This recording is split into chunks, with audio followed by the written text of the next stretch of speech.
Warning, this content is for entertainment and educational purposes only. All right, first question I've got up here is from Ryan S. Ryan, I apologize. I missed your question on the last Q&A. I teased it at the beginning, and I totally had a brain fart and didn't get it in on the last Q&A. That's what happens when you have ADHD like me. You can put that one on your Big Paul bingo card, me talking about having ADHD. There's some other ones coming up here soon. So Ryan asked, I am 44 years old and deep into a weight loss phase. I'm starting TRT soon at 180 milligrams a week with 2 IUs of GH to continue the fat loss. How strict is the recommendation to be under 20% body fat before moving to a full cycle, say 400 to 500 milligrams, and is 15% or less before adding Primo just as strict? So here's my thought process. If you've never used testosterone or growth hormone before, you're going to get a lot out of that just by itself. And you might as well take advantage of that. And the problem you run into when you have a higher body fat percentage is more of that testosterone is going to convert to estrogen. Estradiol conversion largely happens because of an increase in aromatase. The aromatase enzyme, which is mostly made in fat in a man's body. You'll see it when guys are on contest prep and they get leaner.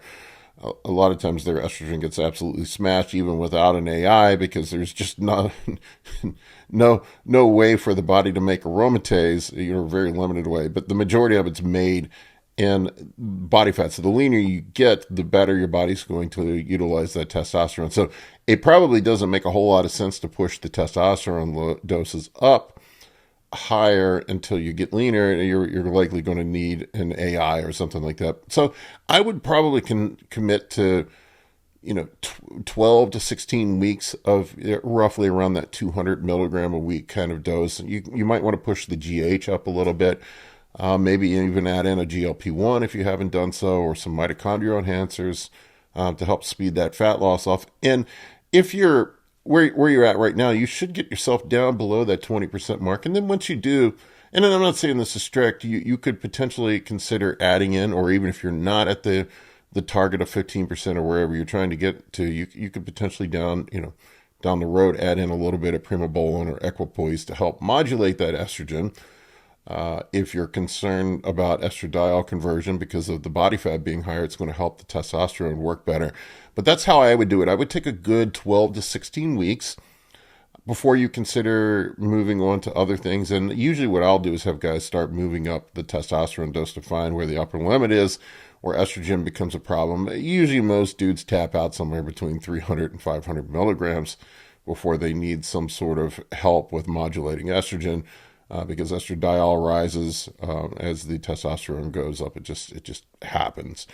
Now, as you have more muscle, as you get leaner, estradiol conversion goes down. I used to be a high estrogen converter when I was younger and had a little more body fat. Not that I'm super lean right now, but now that I'm older, man, it's fucking crazy. Like my estrogen gets smashed so easily now. I'm literally just running 300 tests, 150 milligrams of Primo right now. And my estradiol was down to like an 8 on recent blood work that I had done. I'm like, God damn it, man! I can't even run. Can't even run a little bit of Primo now. So maybe I just need to do testosterone only. But look, dude, I would say get lean first. I mean, if you want to add in a little bit of spice, put the mitochondrial enhancers in. You could up the GH a little bit. You could go up to 4 to 5 units of the GH. Take the testosterone up to 200 to 250 milligrams as you get a little bit deeper in, and then get yourself down to your target body fat level, and then start layering in some other stuff and increasing testosterone doses. You'll get more out of it that way. And plus, you're going to be very responsive to these low doses right now. Since you've never used anything before, you might as well take advantage of it.